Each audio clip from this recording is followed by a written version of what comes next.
Hello everybody, welcome to number 27. I'm Jack and this is a beautiful Fiat Dino Coupe. Now, this car is very pretty, but there is also an air of menace about the looks and the history. Not only is this the gangster's chosen car, but also it is the direct result of a rivalry, even a hatred between two specific people. More on all that later. First, let me tell you a bit about the history of how a Fiat ended up with a Ferrari engine.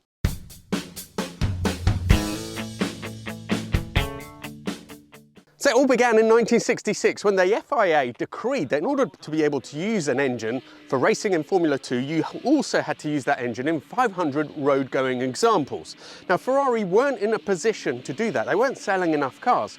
So they approached Fiat. Fiat at the time could have done with a little bit of an uplift in their reputation. On the flip side, if they used Ferrari's engines in their own cars, that would make up the numbers necessary so that Enzo could continue racing. So far, good for both. Now, it was originally the Dino V6 engine that was used by Ferrari for racing. Aurelio Lampredi, Italian pronunciation, the incredible engineer who also produced the twin cam and previous Ferrari engines, was tasked with converting it for road use. The result, as you can see here, is this fabulous 2-litre V6, and these engines had an unusual 65-degree angle. Supposedly because originally Enzo had decreed that in order to get more power, he wanted to be able to get straight intake, so they needed that slightly wider angle. So the engines were all made on the same production line at a Fiat factory.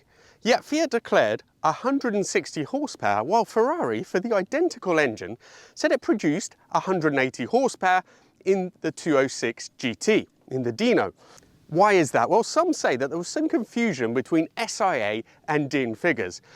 I prefer to believe that Ferrari just couldn't stand to put out a car which had the same power as a Fiat. It was Giugiaro, then at Bertone, who designed the Coupe. The Spider was done by Pininfarina. It looks beautiful, but also quite menacing, so much so that it was featured at the very beginning of the Italian job when the Miura was crushed and then rolled down the mountain by the Italian mafia. There is also that rivalry that I spoke about earlier. That was between Henry Ford II and Enzo. So what happened is that originally Enzo and Ford were in talks. Ford needed a bit of an uplift. They wanted to have sports cars, so they wanted to buy Ferrari. Enzo himself was always very bored with the road car division. He never wanted to do anything with that, he just wanted to race. So the idea is that Ford would buy Ferrari, take over the road car division, and Enzo would just get to do what he loved, which was the racing.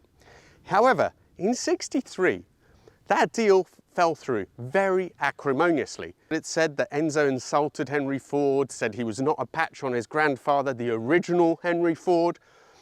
But basically, Ford went on to a bit of a vendetta, which also led to the GT40 wanting to beat Ferrari at Le Mans. But it also left Enzo with no option but to go to Fiat.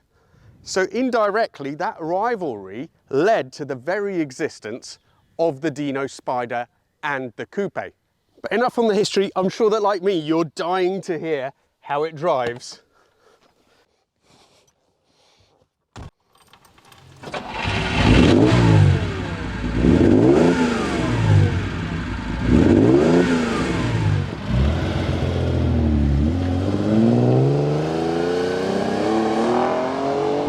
First thing that strikes you when you get inside is that it's quite a nice interior, this car. It's got a lovely dashboard, nice instrumentation. Unfortunately, my legs are suffering from the Italian driving position. They are sort of quite cramped in there. But at least what you're looking at is nice. The seats are also really comfortable. The pedals are way too close together for my big size 11 feet. So pressing the throttle without pressing the brake is a little bit of a challenge for me. But all in all, pretty good first impressions. They look absolutely stunning, these things, they really do.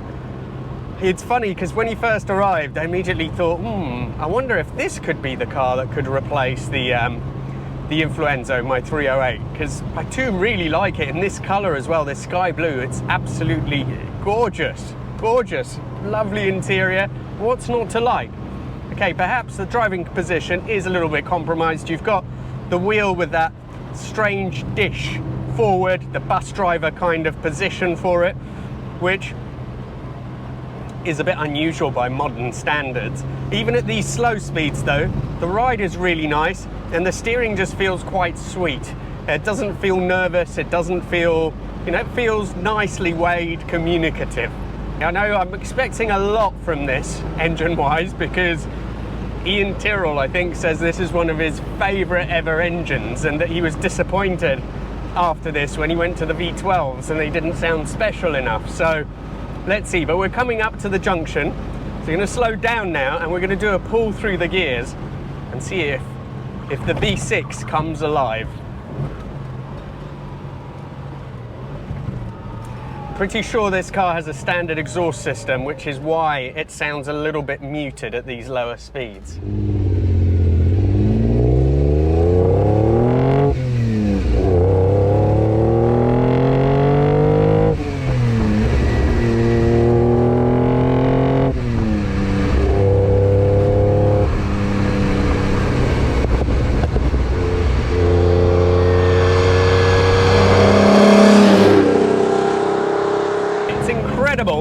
That literally when it goes past 4.5 it just shoots forward. It absolutely needs to be revved. Absolutely below that there's not much torque and there isn't much go. Sound wise it really isn't quite as incredible as I was expecting. Again, I think this is a completely standard car. It was supplied by Alex Duke Motorsport. He really kindly brought it down for me and it looks such a great car, but I do think it is standard. It does sound nice, it does sound cultured, it is super revvy, really does start shooting past that 4,000 RPM range, but yeah, it doesn't sound that mind-blowing in this as it is here.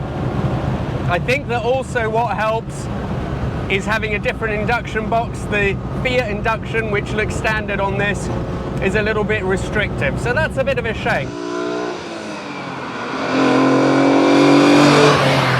Another surprise through those last bends that I went through, feels nice and stable through the corners. You can go in, I went into one corner a little bit quicker than I intended to, and it felt completely composed, very stable, very nice steering system.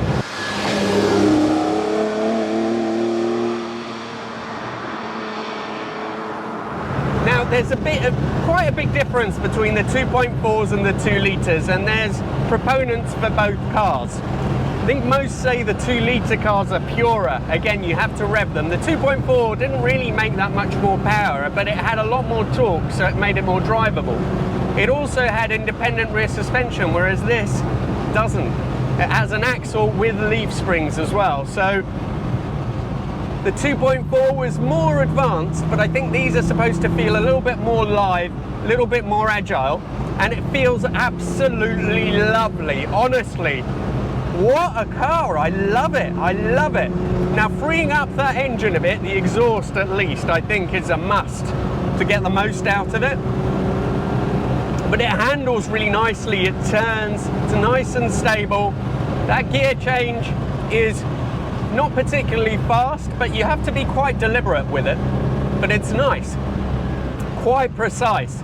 A bit like the rest of the car, the way it steers, it's not a quick steering rack, but within the confines of those old sort of high profile tyres, it's pretty precise. There's good grip there.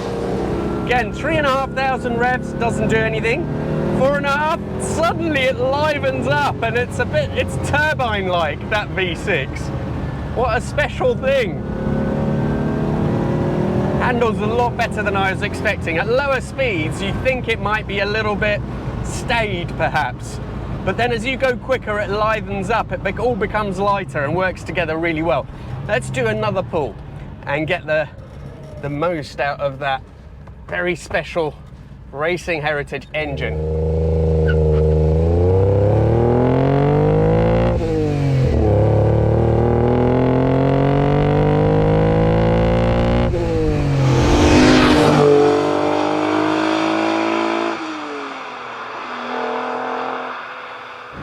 to say it doesn't sound quite like any other engine. And you can feel the racing heritage though. It's just the way the engine comes alive at about 4.5. Below that, it really doesn't feel that special. Let's see what it's like on these. It is a little bit roly-poly, touch of understeer if you go in too fast. Perhaps I could have used the throttle to tie it in a bit more. Oh yes, oh yes. Okay, so I did say that the engine was a bit muted and so on, but now keeping it above 4.5 and it just changes tone. It's subtle, that's why initially I wasn't blown over. It's subtle, but honestly, I think with some tweaks, exhaust, definitely intake, the magic would really come out because you can feel that it's special. I love this car. It drives so well. I mean, you can feel that it's an older car.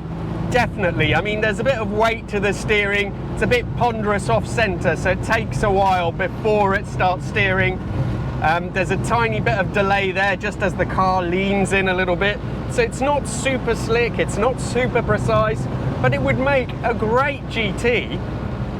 And at the same time, it really doesn't disappoint in the corners. It's way better than one of its competitors of the time.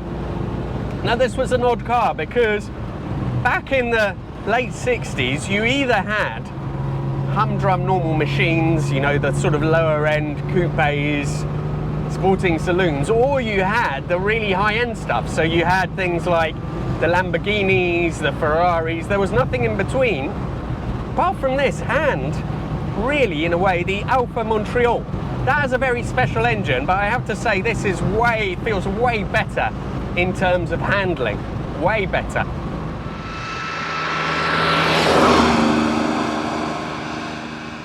Now something else about the 2.4s, I suppose, they're not as revvy, but also the 2 litre was an all aluminium engine, so that makes it lighter. The 2.4 had a cast iron bottom end. You know, the torque more than made up for it, but I wonder if that's why these have a reputation for feeling a bit lighter, a bit livelier than the later cars. In any case, I'd love any of them. Wow, really like these, and it's so classy from outside, and it's not a Ferrari, but it is a Ferrari. And it's got such a sense of occasion, this interior. The way it's sort of sculpted, the little half moon needles, just looks amazing. The switch gear's a little bit all over the place. Heating controls are all here in a very weird design that I've never seen before. You've got a load of toggle switches there for lights and so on. They're all the two-tone, sort of town and country horn. They're all there, they're fairly easy to see. There's a couple, I'm not even sure what they're for there. Handbrake is in the right place, electric windows. So, usable car all round.